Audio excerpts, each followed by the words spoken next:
June 15th, 2016. I can't shake this feeling of dread. The world seems to be on edge, and I don't know why. I work as a lab technician at Secronom, and lately things have been strange. We've been running human trials on something called Neurotonin 3. They say it's a revolutionary cancer treatment, but there's an air of secrecy that makes my skin crawl. I overheard Dr. Marlowe whispering about side effects and containment protocols. Containment for what? June 28th, 2016. Everything's gone to hell. French police have raided our facility today. They released the test subjects despite our warnings. Those people, they weren't just sick. They were carriers. The N4 virus, as they're calling it, spreads like wildfire. Paris fell within hours. The lab is in chaos, and I don't know what to do. My instincts are screaming at me to run, but where? It seems the whole world is burning. July 2nd, 2016. I made it back to Fairview, but it's no better here. Riots have broke out over the same human experiments we were doing in France. The police raided our local branch and the same nightmare unfolded. Within a day, the city was crawling with the infected. I saw them. Soulless eyes, rotting flesh, moving with a hunger that's impossible to describe. I've barricaded myself in my apartment, but I know it's only a matter of time. July 10th, 2016. Surviving on canned food and bottled water.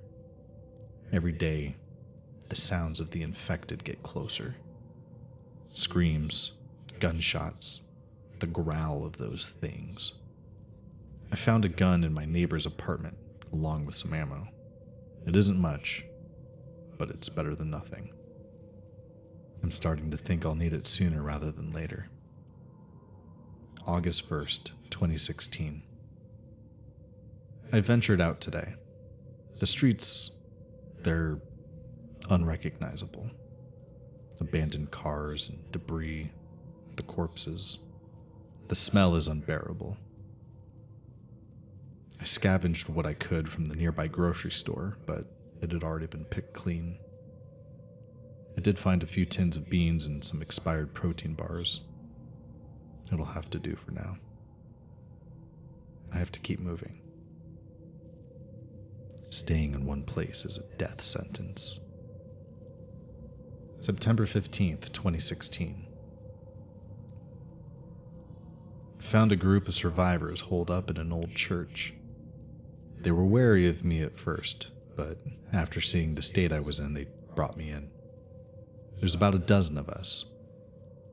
We share what little we have and take turns on watch.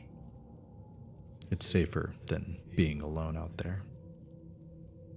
There's a man here named Marcus who seems to be the leader, ex-military, and he's the reason we're still alive.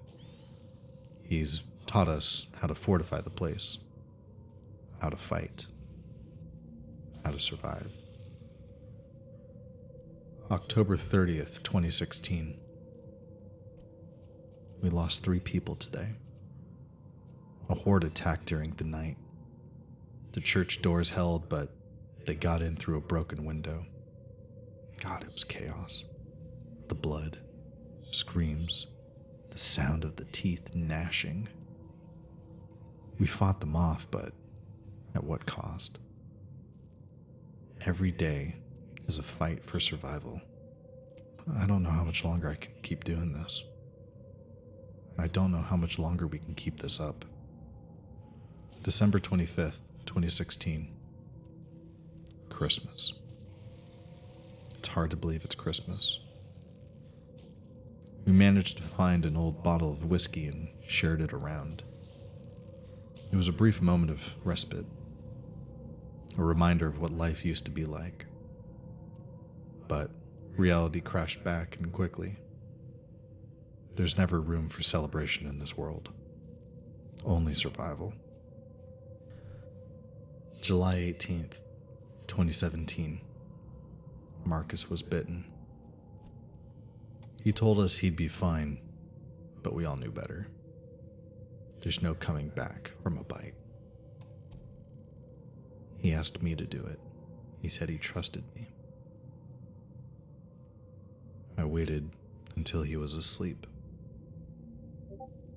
and then I put a bullet in his head. I'm not so sure what's left of my humanity at this point, but I know I had to do it. For the group. For our survival. April 5th, 2017. We heard rumors of a safe zone in Pale Haven. Some say it's just a myth, but it's honestly all we have left. We've decided to make the journey. It's risky, but staying here is suicide. We're low on supplies, and the infected are getting bolder. I don't know if we're going to make it, but we have to try. May 2nd, 2017. We've been traveling for weeks. The roads are dangerous, not just because of the infected, but because of the other survivors. Desperation brings out the worst in everybody.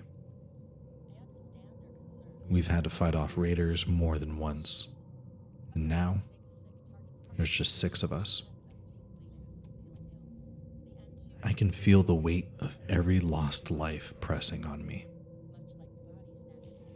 I have to stay strong for their sake. June 28th, 2017. It's been 1 year since the world ended. We made it to Pale Haven, but it's nothing like we imagined. It's not a sanctuary, just another battleground. The infected are everywhere, but there are pockets of resistance. We've joined with our survivors, fortifying a small section of the town. Every day is a fight, but at least this way we're not alone. October 12th, 2017. I found a journal today, left behind by someone who didn't make it. It's full of entries, just like mine. Their hopes, fears, and ultimately, their end.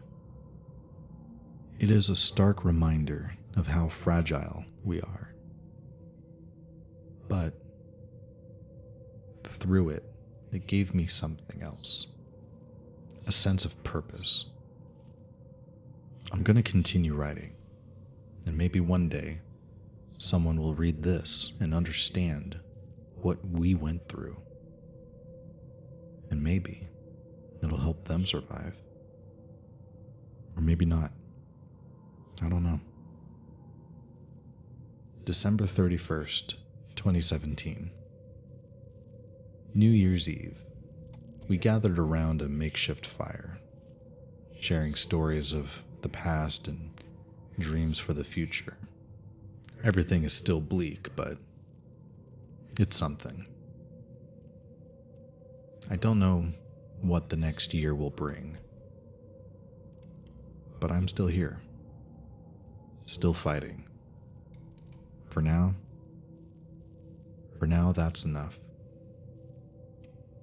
March 23rd, 2018. Our numbers are dwindling. The infected are restless, and supplies are scarce. We lost 2 more today. I had to bury them myself. Every loss is a stinging blow, but we have to keep moving. We have to keep surviving. There's a rumor of a larger safe zone further south. It's a long shot, but we're going to try. We have to believe there's something better out there. June 28th, 2018. It's been 2 years since the outbreak. It's hard to believe just how much has changed. The world we knew is gone, replaced by this hellscape. And somehow, I'm still here. I've seen things that would break most people, but I refuse to give up. For every friend I've lost, for every nightmare I've lived, I keep going. Maybe there is no end to this. Maybe there is no cure. Maybe there is no true safe haven. But as long as I'm breathing, I will keep fighting. My name is James Crowe, and this is my story.